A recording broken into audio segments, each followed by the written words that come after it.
L'Éternel dit à Samuel, « Quand cesseras-tu de pleurer sur Saül?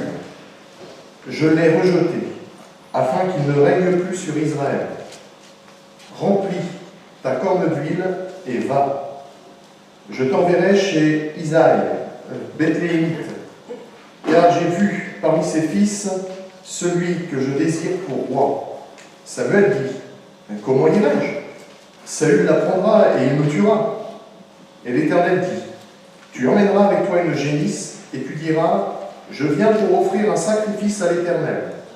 Tu inviteras Isaïe au sacrifice et je te ferai connaître ce que tu dois faire. Et tu oindras pour moi celui que je te dirai. » Samuel fit ce que l'Éternel avait dit et il alla à Bethléem. Les anciens de la ville accoururent, effrayés au-devant de lui, et dirent, « Ton arrivée annonce-t-elle quelque chose d'heureux » Il répondit, « Oui, je viens pour offrir un sacrifice à l'Éternel. Sanctifiez-vous, et venez avec moi au sacrifice. » Il fit aussi sanctifier Isaïe et ses fils, et il les invita au sacrifice. Lorsqu'ils entrèrent, il se dit en voyant Eliab, « Certainement, loin de l'Éternel est ici devant lui. » Et l'Éternel dit à Samuel, « Ne prends point garde à son apparence et à la hauteur de sa taille, car je l'ai rejeté. L'Éternel ne considère pas ce que l'homme considère. L'homme regarde à ce qui frappe les yeux, mais l'Éternel regarde au cœur. » Isaïe appela Abinadab et le fit passer devant Samuel. Et Samuel dit, « L'Éternel n'a pas non plus choisi celui-ci. » Isaïe fit passer Shama et Samuel dit, « L'Éternel n'a pas non plus choisi celui-ci. » Isaïe fit passer 7 de ses fils devant Samuel. Et Samuel dit à Isaïe, « L'Éternel n'a choisi aucun d'eux. » Puis Samuel dit à Isaïe, « Sont cela tous tes fils ?» Et il répondit, « Il reste encore le plus jeune, mais il fait paître les brebis. » Alors Samuel dit à Isaïe, « Envoie-le chercher, car nous ne nous placerons pas avant qu'il ne soit venu ici. » Isaïe l'envoya chercher. Or, il était blond, avec de beaux yeux et une belle figure. L'Éternel dit à Samuel, « Lève-toi, oins-le, car c'est lui. » Samuel prit la corne d'huile et l'oignit au milieu de ses frères. L'Esprit de l'Éternel saisit David à partir de ce jour, et dans la suite, Samuel se leva et s'en alla à Rama. Amen. Amen. On le voit au travers de cette lecture, et on le connaît aussi par l'histoire du peuple d'Israël, que le roi que Dieu avait choisi en la personne de Saül, finalement va être rejeté du plan de Dieu. Non pas que Dieu avait changé d'avis, mais tout simplement parce que Saül a voulu vivre sa royauté à sa manière. Saül a voulu faire les choses selon ses propres aspirations, mais sans jamais tenir compte des instructions que Dieu lui donnait au travers du prophète Samuel. Et quand vous relisez l'histoire de Saül, on s'aperçoit que bien souvent, les décisions qu'il a prises, il les a prises même sans consulter Dieu.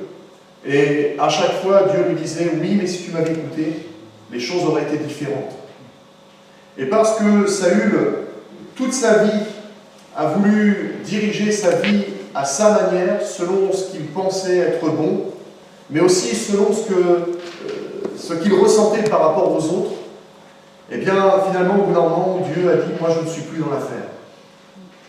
Je rejette Saül et je vais porter mon regard sur un autre homme. Un homme qui sera selon mon cœur. » Saül n'a pas été disqualifié parce que Dieu a changé d'avis. Saül s'est disqualifié lui-même. Et le jugement de Dieu a pris place parce que Saül a fait ce choix. Finalement, de diriger sa vie comme il lui semblait bon. Et le Seigneur va trouver en la personne de David un homme qui correspondait exactement à ce qu'il attendait pour le mettre en place comme roi sur Israël. Ma prière ce matin, c'est que Dieu puisse trouver en chacun de nous, c'est David. Que Dieu puisse trouver en chacun de nous les aspirations qui étaient dans le cœur de David. Que Dieu puisse trouver en nous ce cœur qui est, comme on le lit dans notre version, selon le cœur de Dieu. Un cœur, oui, qui a besoin d'être purifié par le sang de Christ. On l'a rappelé tout à l'heure au travers de la Sainte Seine. Un cœur qui a besoin d'appartenir entièrement à son Seigneur. Un cœur qui a besoin d'être sanctifié par l'œuvre du Saint-Esprit. non pas par les œuvres de la chair, mais par l'action du Saint-Esprit en lui. Un cœur qui a besoin d'être transformé, changé, et qui se laisse conduire par le Saint-Esprit. Et c'est là ce cœur que Dieu recherche. Et ma prière, c'est que vous et moi, ce matin, nous puissions, devant Dieu, eh bien, être vus comme des David. Oh, bien sûr, on va le voir dans quelques instants, bien sûr, avec nos imperfections, mais lorsque nous mettons notre vie à la disposition de Dieu, lorsque notre cœur correspond à ce que Dieu veut y voir, eh bien, Dieu déverse en abondance sa vie en nous, son action en nous, et son onction aussi sur notre vie. Dans le livre des Actes des Apôtres, au chapitre 13, verset 22, il est dit ceci: « J'ai trouvé David, fils d'Isaïe, homme selon mon cœur, qui accomplira toutes mes volontés. » David avait un cœur qui correspondait à ce que Dieu voulait voir. Et on le sait au travers de l'histoire de David n'a pas été parfaite, loin de là. Et David avait un cœur particulier, un cœur qui correspondait à ce que Dieu voulait y voir, un cœur qui peut-être n'était pas parfait, mais était vrai, un cœur qui était honnête, un cœur qui, finalement, devant Dieu, ne se cachait pas, mais montrait la réalité de ce qu'il était, mais surtout, face à cette réalité, se laisser interpeller par la volonté de Dieu pour ensuite entrer dans cette volonté. Dans notre version, Louis II, ce texte est traduit par un homme selon mon cœur. Et notre traduction pourrait nous donner une image un peu biaisée de la réalité de ce que David vivait avec Dieu, et peut-être même nous faire croire à une certaine vie, à un idéal que finalement nous ne pourrions jamais atteindre. On se dit, oui, mais c'est David, l'homme selon le cœur de Dieu.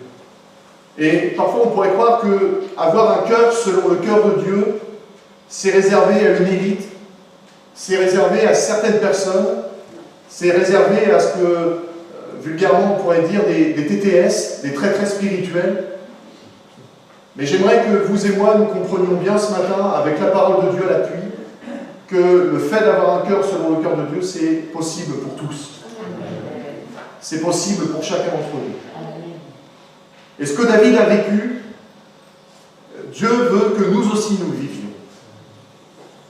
Et ici, quand le texte que nous avons dans la parole de Dieu est traduit par un homme selon mon cœur, dans la version anglaise, la King James, il est traduit « a man after God », un homme après Dieu, un homme dont le cœur est après Dieu. Et c'est l'image ici, finalement, vous savez, nous en Normandie, on dit souvent il est tout le temps dans les jupons de sa mère. Un enfant, quand il est proche de sa mère, il la tient toujours à la jupe et il ne la lâche pas. Et finalement, l'attitude du cœur de David, c'était cela avec Dieu. David en avait toujours après Dieu. Il collait la présence de Dieu, il collait à la personne de Dieu. Il cherchait Dieu. Oui, il n'était pas parfait, mais il cherchait Dieu de tout son cœur. Et son cœur en avait toujours après Dieu. Et finalement, c'est ce que Dieu voudrait créer en nous, voudrait voir en nous, que ce cœur, qui, quelles que soient les circonstances, quelles que soient parfois nos imperfections, malgré tout, ce cœur qui va vers lui, ce cœur qui va à sa rencontre, ce cœur qui cherche à le connaître, ce cœur qui cherche à vivre avec lui, ce cœur qui cherche une relation particulière avec lui. Avec Dieu, tout est une question de cœur. Avec le Seigneur, il n'est pas question de montrer une façade, il n'est pas question de montrer une apparence. Alors oui, ça peut tromper nos contemporains, ceux qui sont en face de nous, les humains que nous sommes, mais Dieu, lui, ne regarde pas l'apparence. Il regarde à ce qui se passe au plus profond du cœur. L'homme regarde à l'apparence extérieure, mais Dieu, lui, scrute jusqu'au dedans de nos cœurs, jusqu'à l'intérieur. Et en scrutant ce qu'il y a à l'intérieur, il connaît nos mobiles, il connaît nos pensées, il connaît nos vraies dispositions de cœur. Notre vie spirituelle, frères et sœurs, notre engagement, notre service, notre relation avec Dieu, tout est d'abord basé au niveau du cœur. Si ce n'est pas une affaire de cœur, eh bien nous nous trompons. Et Dieu sait faire la différence. Nous, peut-être qu'en tant qu'êtres humains, nous pouvons être trompés. Et parfois même nous tromper nous-mêmes. Avoir l'impression que finalement nous vivons une relation avec Dieu, mais qui n'est qu'une religion. Mais ce que Dieu veut, c'est que nous ne soyons pas dans une religion, mais dans une relation avec lui. Et c'est ce qui fait toute la différence. Parce qu'une relation y met le cœur. Quand dans un couple, un homme et une femme s'aiment, quand il y a un amour réel, c'est une affaire de cœur. Et dans la relation avec Dieu, c'est une affaire de cœur également. Finalement, lorsque Dieu a regardé David, dès le départ, et même, il l'exprimera dans un psaume, même avant sa naissance, Dieu avait un regard sur sa vie. Dieu connaissait son cœur. Et de la même façon, Dieu nous connaît aussi. Et Dieu ne nous connaît pas une fois que nous avons commencé à vivre et il nous a découvert en disant « Ah oui, il est effectivement comme ça » ou « Elle est effectivement comme cela ». Non, Dieu nous connaissait même avant notre naissance. Avant même que vos parents ne vous conçoivent. Avant même que vous soyez dans la pensée de vos parents pour arriver dans ce monde, Dieu, lui, vous connaissait déjà. Et savait déjà quel serait le cœur que nous avons chacun pour notre part. David était connu de la part de Dieu, mais Dieu savait aussi que David n'était pas un homme parfait. Et sa vie nous montre.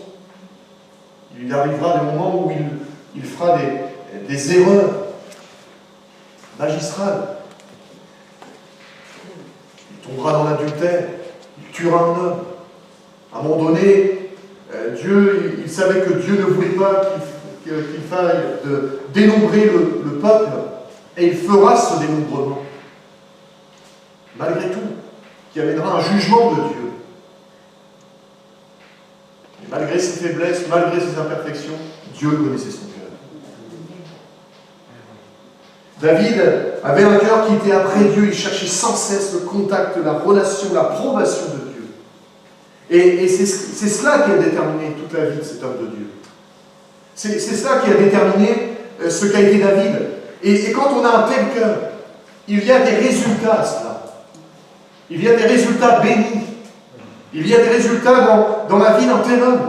Et quand le prophète Samuel va venir pour oindre le futur roi, eh bien Dieu lui voyait au cœur. Samuel, malheureusement, il a d'abord réagi selon le premier choix qui avait été fait quand Saül avait été choisi. Et quand Saül avait été choisi, c'était un homme grand, fort, vu de tous. Et il s'est dit, mais si Dieu choisit un nouvel homme, ça va être pareil. Ça va être le même modèle. Et quand il a vu les fils d'Isaïe, il a regardé le premier, il a vu un homme grand, fort. Il s'est dit, c'est lui. Mais Dieu n'agit pas toujours de la même manière. Dieu regarde d'abord au cœur. Et ce n'est pas la personne, ce n'est pas la stature, ce n'est pas ce qui fait l'environnement de quelqu'un qui détermine ce que la personne est réellement. Ce qui détermine ce que la personne est réellement, c'est son cœur. Bien, il nous faut toujours être sous l'onction, sous l'inspiration du Saint-Esprit, afin de ne pas nous enflammer face à ce que parfois nous voyons de nos yeux, mais que Dieu nous aide à regarder chaque chose, chaque circonstance, chaque personne comme lui aussi le voit. Ce sera toujours une bénédiction quand un homme, une femme a un cœur qui correspond à l'état de cœur que Dieu veut y voir. Un cœur qui est après lui. Un cœur qui le cherche. Un cœur qui l'aime. Un cœur qui désire entrer en contact avec lui. Et ce sera toujours dans une perspective divine. que l'œuvre de Dieu va trouver finalement une parfaite connexion, un plein accomplissement de ce que Dieu veut y réaliser. Au verset 13, on a lu ceci, que Samuel, quand il va discerner le choix de Dieu, quand il va voir, parce que Dieu lui dit, c'est lui que j'ai choisi, un homme selon mon cœur, Samuel va prendre une corne d'huile, c'était ainsi que l'on oignait les rois, et il va verser l'huile sur sa tête, l'huile d'onction. C'était un symbole, mais il nous est dit qu'à partir de ce moment-là, le Saint-Esprit va saisir David. Et il nous est dit qu'il va le saisir à partir de ce moment-là et dans la suite de sa vie. Ça n'a pas été l'expérience d'un jour, ça a été une expérience de tous les jours. Et même lorsque David va passer par des moments difficiles de sa vie, où il va s'éloigner de Dieu à un moment donné, et bien lorsqu'il va se repentir, sa prière va être celle-ci: Seigneur, ne me retire pas ton Esprit Saint. Parce que c'était un homme qui avait goûté à la vie de l'Esprit. C'est un homme qui avait goûté à la présence du Saint-Esprit. C'est un homme qui, ayant reçu l'onction pour être roi, avait reçu aussi la faveur, l'approbation de Dieu sur sa vie parce qu'il avait un cœur qui correspondait au cœur de Dieu. La volonté de Dieu, c'est vraiment que nous ayons ce cœur pour être loin du Saint-Esprit, pour recevoir l'onction du Saint-Esprit, pour recevoir la vie de l'Esprit en nous, afin que nous ayons une communion réelle et profonde avec lui. C'est ce que Dieu veut faire avec chacun de nous lorsqu'il veut nous oindre du Saint-Esprit, pour que toute notre vie, tout notre être, l'esprit, l'âme et le corps, soient placés sous l'autorité du Saint-Esprit. Et ce n'est pas, mon frère, ma sœur, simplement l'expérience d'un moment, ce qui est déjà glorieux, mais ce doit être l'expérience de tous les jours. Parfois, nous, dans nos milieux pentecôtistes, on se réjouit de ce qu'à tel jour, et pour certains même, on peut fixer l'heure, on peut fixer le jour, la date, de ce que l'on a fait l'expérience du baptême dans le Saint-Esprit. Et malheureusement, on s'aperçoit que, pour plusieurs, ce n'est simplement qu'un souvenir d'une expérience d'un moment. Alors que, finalement, ce ne doit être que le commencement de la vie de l'Esprit.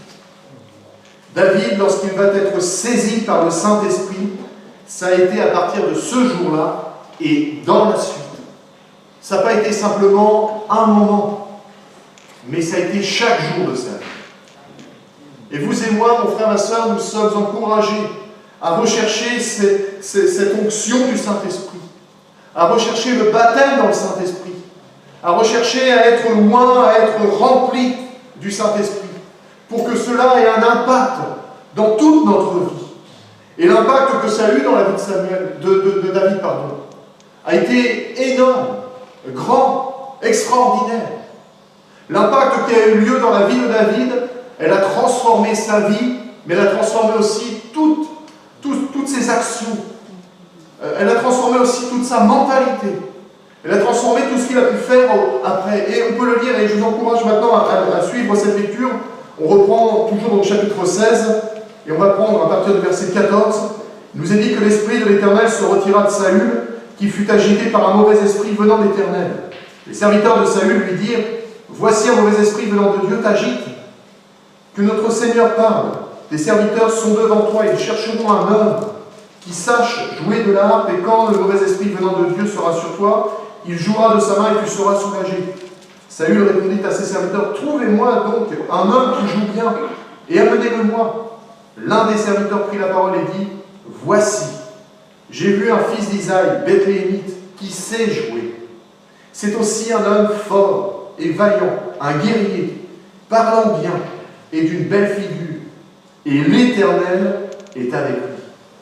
Saül envoya des messagers à Isaïe pour lui dire: envoie-moi David, ton fils, qui est avec les brebis. Isaïe prit un âne, il le chargea de pain, d'une outre de vin et d'un chevreau, et il envoya ces choses à Saül par David son fils. David arriva auprès de Saül et se présenta devant lui, Il plut beaucoup à Saül, et il fut désigné pour porter ses armes. Saül fit dire à Isaïe, « Je te prie de laisser David à mon service, car il a trouvé grâce à mes yeux. » Il y a un impact de l'onction. Lorsque nous sommes remplis du Saint-Esprit, lorsque l'onction de Dieu est déversée dans nos vies, ça a un impact sur notre vie, mais ça a un impact aussi sur ce que nous sommes appelés à faire à l'égard de Dieu. Être loin du Saint-Esprit n'est pas une moindre chose. Et nous devons bien réaliser. C'est Dieu lui-même qui vient nous revêtir, c'est Dieu lui-même qui vient nous remplir de sa présence, nous baptiser, nous saisir, mais aussi nous former, nous transformer, pour que nous devenions des instruments utiles pour son œuvre, pour sa gloire. Être loin du Saint-Esprit, c'est permettre à Dieu d'opérer en nous un changement en profondeur. Vous savez comme moi ce qu'est la nature humaine, la nature charnelle. Par nature, nous sommes désobéissants à Dieu. Par nature, nous sommes opposés à la volonté de Dieu. Et lorsque nous voulons vivre notre vie chrétienne par notre nature, par nos efforts, eh bien finalement, nous nous opposons à la volonté de Dieu. Mais lorsque nous laissons le Saint-Esprit remplir nos cœurs, lorsque nous laissons le Saint-Esprit nous moindre, nous remplir, eh bien petit à petit, le Saint-Esprit fait son œuvre en nous, nous change, nous transforme et nous amène à être à l'image de ce que Dieu veut voir en nous. Je le dis souvent, mais il y a quelque chose en Normandie qu'on dit souvent, c'est quand il y a certaines personnes, on leur dit, mais c'est mon caractère, je suis comme ça, je ne changerai pas. Excusez-moi de le dire ainsi, mes frères et sœurs, mais ça c'est un mensonge.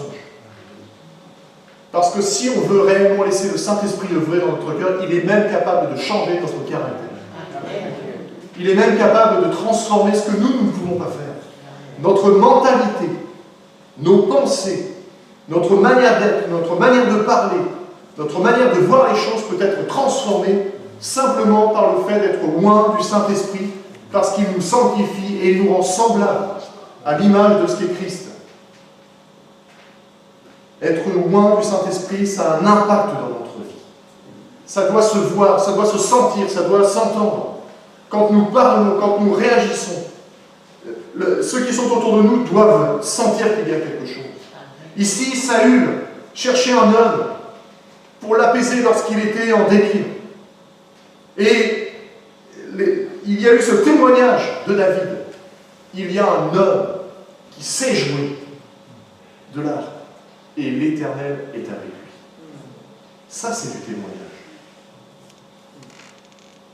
Au verset 18, et j'aimerais voir avec vous pendant quelques instants quels sont les impacts que le Saint-Esprit peut avoir dans notre vie. Au verset 18, nous avons lu ceci, un homme qui sait jouer. David, c'est un homme qui, parce qu'il a eu ce cœur selon le cœur de Dieu, parce qu'il a été loin du Saint-Esprit, c'est un homme qui a été qualifié. Et vous et moi, nous sommes appelés à être qualifiés dans le royaume de Dieu. Alors bien sûr, nous n'avons pas tous la même place, nous ne sommes pas tous appelés à faire la même chose, mais là où Dieu nous appelle, dans la fonction à laquelle Dieu nous appelle, Dieu veut nous moindre du Saint-Esprit pour que nous soyons des hommes, des femmes qualifiés pour accomplir le service, l'œuvre à laquelle Dieu nous appelle. Dieu veut faire de nous, comme il a fait de David, des instruments de bénédiction, des instruments de choix, des instruments qui soient qualifiés pour avoir un impact certain, un impact efficace, là où Dieu nous place. La meilleure reconnaissance, elle vient quand ce n'est pas nous qui nous présentons, mais quand les autres peuvent parler de nous au travers du témoignage qu'ils voient. Le témoignage que David va recevoir, c'est ceci, il sait jouer de l'art. Quand Dieu met le sceau du Saint-Esprit sur notre vie, il n'est pas nécessaire que nous nous vantions en disant « je sais faire ceci, je sais faire cela, je suis ceci, je suis cela ». Le témoignage de notre vie parle. Non pas par les efforts que nous faisons, mais tout simplement par le Saint-Esprit qui nous change, qui nous transforme. L'onction, et ça ne plaît pas à notre chair, l'onction nous apprend l'humilité. la dépendance totale à Dieu. L'onction nous apprend non plus à nous mettre en avant, mais à ce que ce soit Dieu lui-même qui nous place là où il a besoin et au moment où il a besoin. Il y a une excellence dans notre service que Dieu cherche, et elle ne peut se trouver qu'à partir du moment où nous avons ce cœur qui correspond au cœur que Dieu veut qu'il voie, et un cœur qui est loin du Saint-Esprit. Et on peut entrer dans cette excellence quand on laisse le Saint-Esprit agir. Au verset 18, et c'est une autre qualité, un autre impact que le Saint-Esprit fait aussi en nous, le témoignage qui a été donné de David parce qu'il était loin du Saint-Esprit, c'est celui-ci. C'est aussi un homme fort, un homme vaillant, un guerrier. David, un vaillant héros. Et on sait que David a remporté quantité de victoires, ne serait-ce que celle de face au géant Goliath, qui a déterminé ensuite ce qu'il a été, le guerrier. Mais tout cela, ça a pris place lorsqu'il était loin des yeux de tous, lorsqu'il était dans les champs, avec ses brebis, avec ses troupeaux, et qu'il a fallu qu'il combatte contre l'ours, contre le lion. Ça, personne ne le voyait. Mais parce qu'il était loin du Saint-Esprit, parce qu'il dépendait de Dieu, parce qu'il avait cette relation avec Dieu, Dieu lui venait en aide et le rendait vainqueur.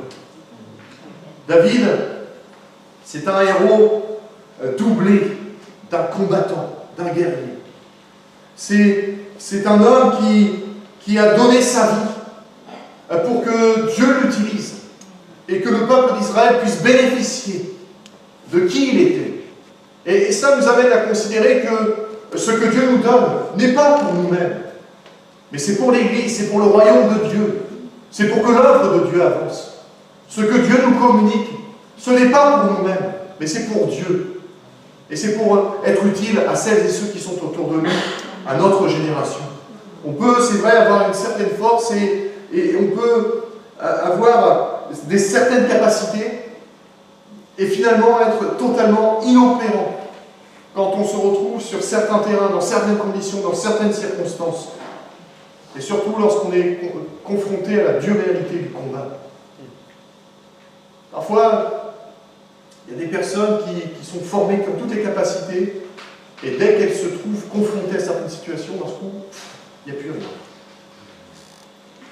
Mais David, un homme selon le cœur de Dieu, formé par Dieu, lorsqu'il va se retrouver face aux circonstances, ne veut pas considérer qui il est, mais à chaque fois, va se rappeler qu'il a été vainqueur parce que Dieu était avec lui.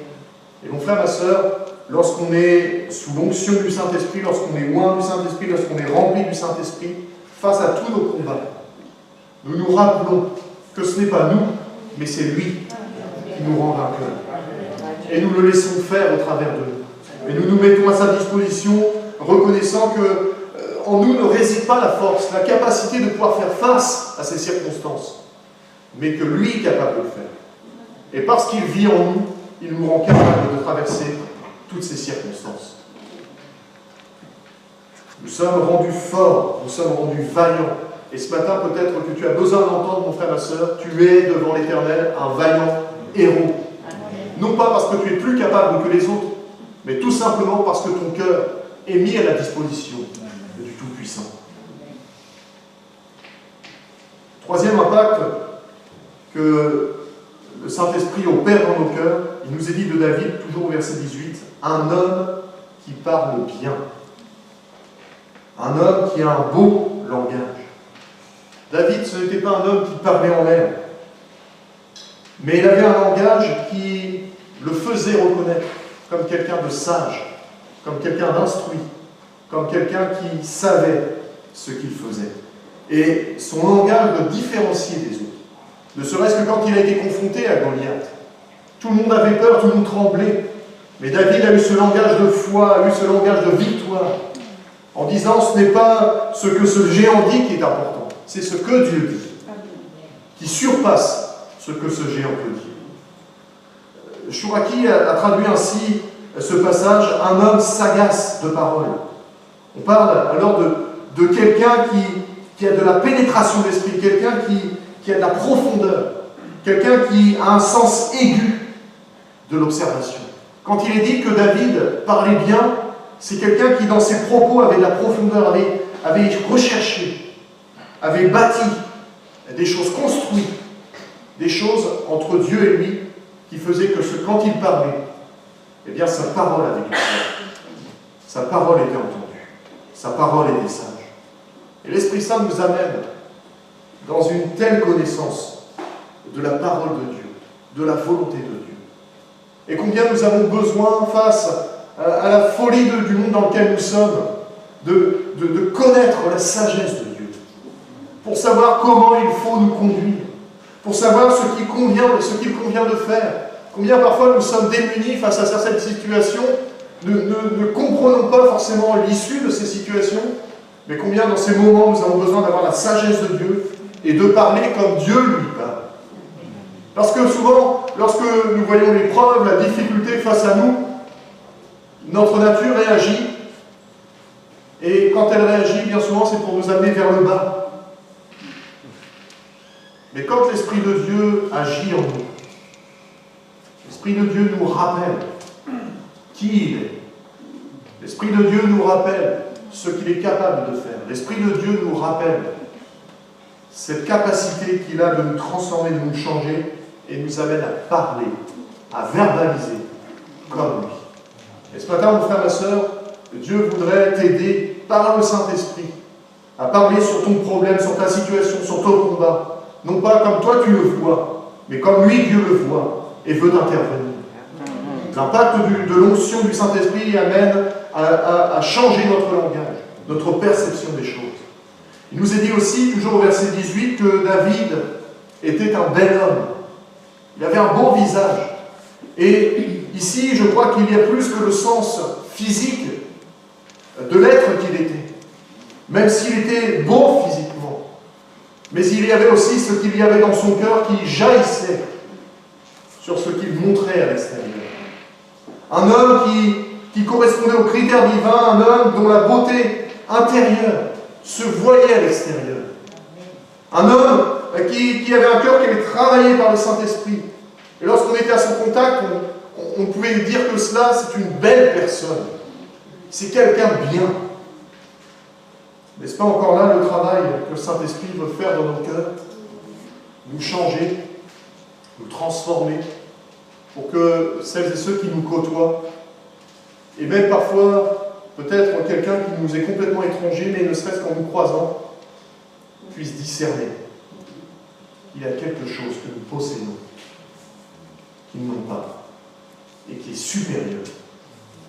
Lorsque Christ habite dans notre cœur, lorsque le Saint-Esprit habite dans notre cœur, il y a une œuvre qui est tellement belle, tellement glorieuse, parce que c'est l'œuvre de Dieu. Celle-ci doit se voir à l'extérieur. Celle-ci doit resplendir à l'extérieur. Et quand vous êtes au contact d'un homme, d'une femme de paix, ça se sent, ça se voit. On le perçoit tout de suite. Quand vous êtes au contact d'un homme ou d'une femme qui est rempli de joie, ça se sent, ça se voit. On ne peut pas faire autrement. Et ce n'est pas quelque chose que l'on dit en disant « je suis rempli de joie, je suis rempli de paix ». C'est quelque chose que naturellement, on communique autour de nous. Et puis il est dit aussi, toujours au verset 18, « l'Éternel est avec lui ». Et ça, c'est encore un impact que l'onction produit dans nos vies. Et je crois que c'est la plus grande preuve d'un homme qui est oint, d'une femme qui est oint par le Saint-Esprit. Quand il reçoit l'approbation, la confirmation, la faveur de Dieu sur son œuvre, sur sa vie, sur son ministère, quand on perçoit son contact d'un homme ou d'une femme, qu'on perçoit que l'Éternel est avec lui, ça je crois que c'est la plus belle preuve de quelqu'un qui est oint, qui est rempli du Saint-Esprit. Je vais inviter les musiciens à s'approcher. C'est Dieu lui-même qui donne cette preuve. Ce n'est jamais l'être humain, ce n'est jamais l'homme. Et surtout pas nous-mêmes. Quelqu'un qui est reconnu comme étant avec Dieu, c'est parce que Dieu est réellement en lui. Quand Jésus a été arrêté, il nous est dit que les disciples, et notamment Pierre, furent reconnus comme ayant été avec lui. Parce que quand on est en contact avec le Maître, il y a quelque chose qui se passe. Quand on est en contact avec le Saint-Esprit, ça se sent, ça se perçoit. L'Éternel est avec lui. Ce matin, mon frère, ma soeur, avoir un cœur selon le cœur de Dieu, c'est aussi avoir un cœur habité par le Saint-Esprit. Dans le livre de l'Exode, au chapitre 33, et je lis ce verset 16, dans la version français courant, « En effet, si tu ne nous accompagnes pas, comment pourra-t-on savoir que tu nous accordes ta faveur à ton peuple et à moi ?» C'est Moïse qui parle. « Seule ta présence peut nous distinguer des autres peuples de la terre. » Seule la présence de Jésus peut nous distinguer, faire la différence. Seul le Saint-Esprit peut faire la différence dans notre vie. Mon frère, ce matin, être loin du Saint-Esprit, ma soeur, ce matin, être loin du Saint-Esprit, c'est tout simplement laisser le Seigneur remplir nos cœurs. Alors oui, je ne suis pas parfait, parce que je suis un être humain. Oui, j'ai encore besoin de faire des progrès. Mais je veux devant le Seigneur avoir un cœur honnête, un cœur vrai, un cœur qui est complètement ouvert et qui dit simplement « Seigneur, viens me remplir. Seigneur, viens me changer. Seigneur, viens me transformer. Donne-moi, donne à mon frère, à ma soeur, un cœur de David, un cœur qui en a après toi. Un cœur qui te recherche, un cœur qui t'aime, un cœur qui, quand il est à ton contact, s'ouvre en te demandant de le remplir. Oh Seigneur, ta présence fait toute la différence. Ta présence, Seigneur, ta faveur, c'est ce qui fait la démarcation. Et l'Église aujourd'hui a besoin, Seigneur, de connaître cela. L'Église a besoin d'être déterminante dans la génération où elle est, en faisant la différence, en montrant celui qui habite au sein d'elle. Et Seigneur, pour cela, viens nous aider, viens aider mon frère, ma soeur, viens aider moi-même, Seigneur. Avoir un cœur tout entier pour toi. Avoir un cœur vrai, honnête, sincère devant toi. Avoir un cœur qui soit ouvert pour que le Saint-Esprit puisse prendre toute la place. Seigneur, viens encore nous visiter ce matin. Viens nous faire du bien, viens visiter celles et ceux qui sont dans la souffrance, qui sont dans la maladie, celles et ceux qui ont besoin, Seigneur, d'une intervention divine. Viens les toucher en cet instant, mon Dieu. Fais-nous grâce pour la gloire de ton nom. Amen.